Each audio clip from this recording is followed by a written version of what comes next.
പരപ്പനങ്ങാടിക്ക് സമാനമായി ഏറ്റവും പ്രമുഖനായ നേതാവിനെ മുന്നിൽ നിർത്തി നഗരസഭ പിടിച്ചെടുക്കാൻ ഒരുങ്ങുകയാണ് തിരൂരിൽ CPM. മുൻപ് നിയമസഭയിലേക്ക് മത്സരിച്ച തിരൂരിലെ പ്രമുഖ വ്യവസായിയും CPM ജില്ലാ കമ്മിറ്റി അംഗവുമായ ഗഫൂർ P. ലില്ലീസാണ് തിരൂരിൽ LDFനെ നയിക്കുന്നത്. മറുവശത്ത് വ്യവസായ പ്രമുഖനായ ഇബ്രാഹിം ഹാജിയാണ് UDFന്റെ മുൻനിരയിലുള്ളത്. LDF അട്ടിമറി വിജയം പ്രതീക്ഷിക്കുമ്പോൾ UDFന്റെ ലക്ഷ്യം ഭരണ തുടർച്ച തന്നെയാണ്. CV അനുമോദ് തയ്യാറാക്കിയ റിപ്പോർട്ട് കാണാം. മലപ്പുറം ജില്ലയിൽ ഇത്തവണ ഇടതുപക്ഷം പ്രതീക്ഷയർപ്പിക്കുന്ന ഒരു നഗരസഭയാണ് തിരൂർ. 2015 തിരൂർ നഗരസഭ ഇടതുപക്ഷം ഭരിച്ചിരുന്നു. ഇത്തവണ ജില്ലാ കമ്മിറ്റി അംഗവും തിരൂർ സ്വദേശിയുമായ ഗഫൂർ P. ലില്ലീസിന്റെ നേതൃത്വത്തിലാണ് നഗരസഭ പിടിക്കാനുള്ള ശ്രമങ്ങൾ LDF നടത്തുന്നത്. മുൻപ് നിയമസഭയിലേക്ക് മത്സരിച്ച് നേരിയ വോട്ടുകൾക്കാണ് ഗഫൂർ P. ലില്ലീസ് പരാജയപ്പെട്ടത്. അദ്ദേഹത്തെ നഗരസഭയിലേക്ക് മത്സരിപ്പിക്കാൻ പാർട്ടി നിയോഗിച്ചപ്പോൾ പാർട്ടി ലക്ഷ്യമിടുന്നത് ഇവിടെ ഒരു വിജയം തന്നെയാണ്.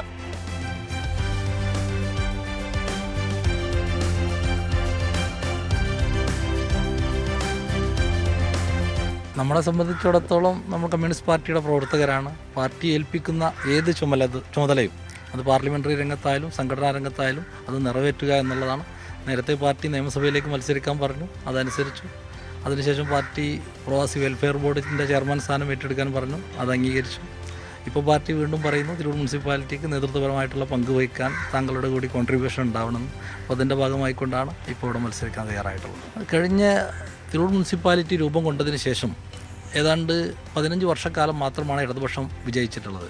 ബാക്കി 10-40 വർഷക്കാലം തിരൂർ മുനിസിപ്പാലിറ്റിയെ നയിച്ചിട്ടുള്ളത് മുസ്ലിം ലീഗിൻ്റെ നേതൃത്വത്തിലുള്ള UDF സംവിധാനമാണ്. പക്ഷേ ഇന്ന് തിരൂരിലെടുത്ത് പരിശോധിച്ച് നോക്കിക്കഴിഞ്ഞാൽ തിരൂരിൽ കാണുന്ന എടുത്തു പറയാവുന്ന വികസന പദ്ധതികൾ എല്ലാം തന്നെ ഇടതുപക്ഷത്തിൻ്റെ കാലത്താണ് വന്നിട്ടുള്ളത്. UDFൻ്റെ കാലത്ത് വന്നിട്ടുള്ള എടുത്തു പറയാവുന്ന ഒരു പദ്ധതിയും ഇല്ല എന്നുള്ളത് തന്നെ.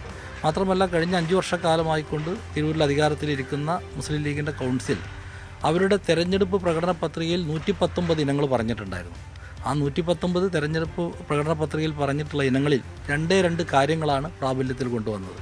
ബാക്കി 117 വാഗ്ദാനങ്ങളും പാലിക്കാതെ തിരൂരിലെ ജനതയെ വഞ്ചിക്കുന്ന കാഴ്ചപ്പാടാണ് കണ്ടിട്ടുള്ളത്.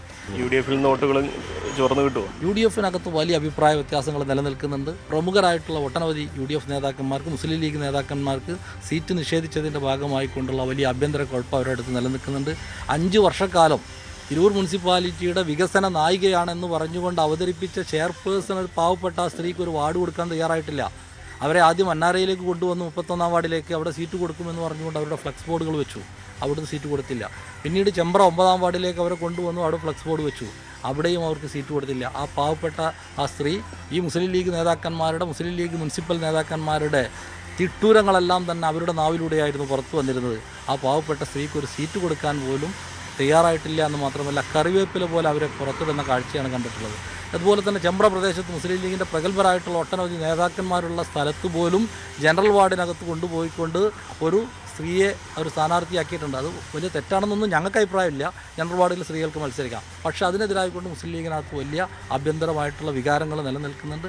അത്തരം വികാരങ്ങളെല്ലാം തന്നെ ഇടതുപക്ഷത്തിന് അനുകൂലമായിട്ട് മാറും. കഴിഞ്ഞ തവണ 4 സീറ്റ് മാത്രം വ്യത്യാസം, 3 സീറ്റ് വ്യത്യാസം മാത്രമാണുള്ളത്. ഇത്തവണ എങ്ങനെയാണ് ഒരു പ്രതീക്ഷ?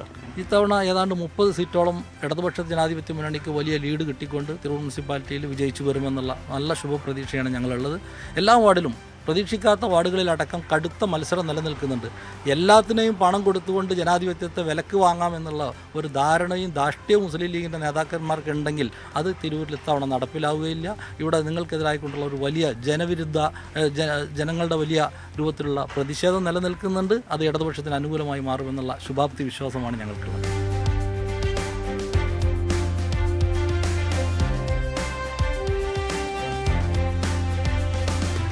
അഴിമതിയും വികസന മുരടിപ്പും മുസ്ലിം ലീഗിനുള്ളിലെ തന്നെ പടലപ്പിണക്കവുമൊക്കെ ഇടതുപക്ഷം പ്രധാന പ്രചരണായുധമായി ഉപയോഗിക്കുകയാണ് ഇവിടെ.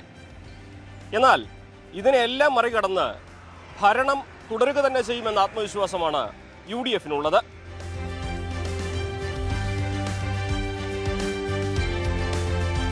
തിരൂർ നഗരസഭയുടെ ഒരു ഭരണ തുടർച്ചയായിരിക്കും സ്വാഭാവിക ലക്ഷ്യമിടുന്നത്. എന്തൊക്കെ കാര്യങ്ങളാണ് ജനങ്ങൾക്ക് ഉപയോഗിക്കുന്നത്?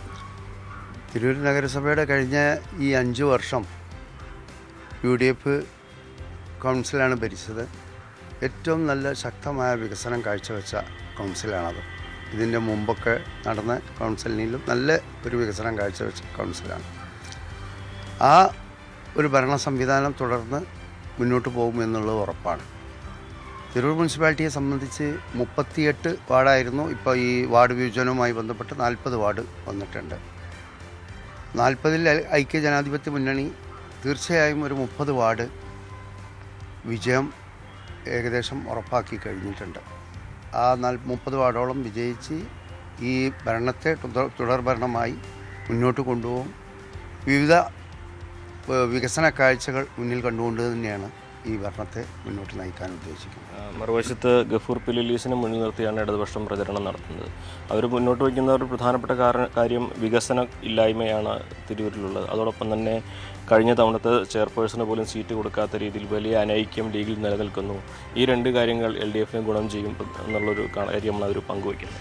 അത് തീർച്ചയായിട്ടും അവരെ ഒരു ഭാവനയാണത്. കാരണം ഈ തിരൂർ വികസനം ഇല്ലായ്മയാണ് അവരുടെ പ്രയാസം എന്നറിഞ്ഞാൽ ഈ കഴിഞ്ഞ 2015-20 കാലഘട്ടം LDF ഗവൺമെൻറ്റാണല്ലോ ഇവിടെ ഭരണത്തിലുണ്ടായിരുന്നത്.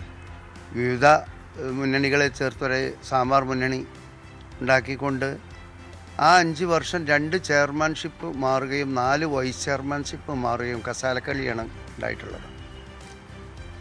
ഇവിടെ അവർക്ക് എടുത്തു പറയാനുള്ള ഒരു വികസനം ഇവിടെ കാഴ്ചവെക്കാൻ സാധിച്ചിട്ടില്ല. എന്നാൽ ഈ ഐക്യ ജനാധിപത്യ മുന്നണി കഴിഞ്ഞ ഈ ഭരണത്തിൽ തിരൂരിൻ്റെ വികസനത്തിൽ ഒട്ടേറെ മുന്നോട്ട് പോയിട്ടുണ്ട്. കാരണം ഇവിടെ ഗവൺമെൻറ് ഹോസ്പിറ്റൽ റോഡ്, അതുപോലെ തന്നെ മുനിസിപ്പാലിറ്റിയുടെ തൊട്ട് കിടക്കുന്ന റോഡ്, അതുപോലെ തന്നെ ആരോഗ്യ മേഖലയിൽ 3 അർബൻ ക്ലിനിക്കുകൾ പുതുതായി തുടങ്ങാൻ സാധിച്ചു. ഒരു ആയുർവേദ്യ ഡിസ്പെൻസറി സ്വന്തം ഭൂമി എടുത്തുകൊണ്ട് അത് പുനരുദ്ധാരണം ചെയ്ത് പ്രവർത്തനം മുന്നോട്ട് കൊണ്ടുപോകാൻ സാധിച്ചു. വിദ്യാഭ്യാസ മേഖലയിലും വളരെ വളർച്ചയുണ്ടായിട്ടുണ്ട്. ഗവൺമെൻറ് നമ്മളെ സ്കൂളുകളൊക്കെ ഹൈടെക് സ്കൂളുകളാക്കി പ്രവർത്തിക്കാൻ സാധിച്ചിട്ടുണ്ട്. അംഗനവാടി തന്നെ 6ഓളം അംഗനവാടി ഇവിടെ പുതുതായി ഹൈടെക് അംഗനവാടികൾ നിർമ്മിക്കാൻ സാധിച്ചിട്ടുണ്ട്. അങ്ങനെ കുറേ വികസനം, അങ്ങനൊരു വികസനം കഴിഞ്ഞ ഈ 2015-20 കാലഘട്ടങ്ങളിൽ പറയാനുണ്ടായിട്ടില്ല. ലീഗിലെ അനൈക്യം അങ്ങനെ അത് വെറുതെ അവരുടെ ഒരു ഭാവനയാണ്. കാരണം ഇവിടെ ഒരു ചെയർപേഴ്സന് സീറ്റ് കൊടുക്കുക എന്നുള്ളതല്ലല്ലോ. പുതിയ തലമുറകളിൽ വരുന്ന പുതിയ ആളുകൾക്ക് മത്സരിക്കാനുള്ള അവസരം കൊടുക്കുക. പിന്നെ ഈ നിലവിലുണ്ടായിരുന്ന AP നസീമ മത്സരിച്ച് വിജയിച്ച വാർഡുകൾ, ആ പ്രദേശങ്ങളൊക്കെ തന്നെ ഈ തവണ ജനറലായിക്കൊണ്ട് വന്നൊരു ഭാഗമാണ്. അപ്പോൾ അതിൻ്റെ പേരിൽ തന്നെ ആ ഭാഗത്ത് അവർക്ക് നിൽക്കാൻ കഴിയില്ല, അവിടെ ജനറലാണ്. പിന്നെ മറ്റൊരു ഭാഗത്ത് കൊണ്ടുപോയി മത്സരിപ്പിക്കുക എന്നുള്ളത് യഥാർത്ഥത്തിൽ ചെയർപേഴ്സണും ആവശ്യപ്പെട്ടിട്ടില്ല, അങ്ങനൊരു തീരുമാനം ഉണ്ടായിട്ടില്ല. മുസ്ലിം ലീഗിൽ അങ്ങനെ ഒരു ഐക്യം ഇന്നേ വരെ ഉണ്ടായിട്ടില്ല, അനൈക്യം ഉണ്ടായിട്ടില്ല. ഐക്യത്തോട് അല്ല പ്രയാസമൊന്നുമില്ല, അങ്ങനെ മത്സരിക്കേണ്ട ഒരു ആവശ്യമില്ല. കാരണം അവിടെ ജനറലായി മത്സരിക്കാൻ പ്രഗത്ഭരായ ആളുകൾ തയ്യാറായിട്ടുണ്ട്. അപ്പോൾ അങ്ങനെ ഒരു അനൈക്യം മുസ്ലിം ലീഗിൽ ഉണ്ടായിട്ടില്ല. എങ്ങനെയാണ്, എത്ര സീറ്റ് നേടുന്നതാണ്? ഏകദേശം 30ഓളം സീറ്റ് പിന്നെ UDF പിടിക്കും. പിന്നെ ഒരു ഭരണ തുടർച്ചയായി മുന്നോട്ട് പോകുമെന്നുള്ളത് തന്നെയാണ് ഉറപ്പായിട്ട് പറയാനുള്ളത്. കാലങ്ങളായി BJPയും ഒരു സീറ്റിൽ തിരൂരിൽ നിന്ന് വിജയം നേടുന്നുണ്ട്. ഇത്തവണ വിജയിക്കുന്ന സീറ്റുകളുടെ എണ്ണം വർദ്ധിപ്പിക്കാനാണ് BJPയുടെ ശ്രമം. എന്താണെങ്കിലും ഗഫൂർ പിലീസിനെ മുന്നിൽ നിർത്തിയുള്ള പോരാട്ടം ഇടതുപക്ഷം ജയിക്കുമോ, അതോ തിരൂരിൽ UDFന്റെ ഭരണം തുടരുമോ, BJP കൂടുതൽ സീറ്റുകൾ നേടുമോ എന്നുള്ളതെല്ലാം കണ്ടു തന്നെ അറിയണം. അഖിലോട്ട് പറയൊപ്പം CB അനുമോദ്, ന്യൂസ് 18.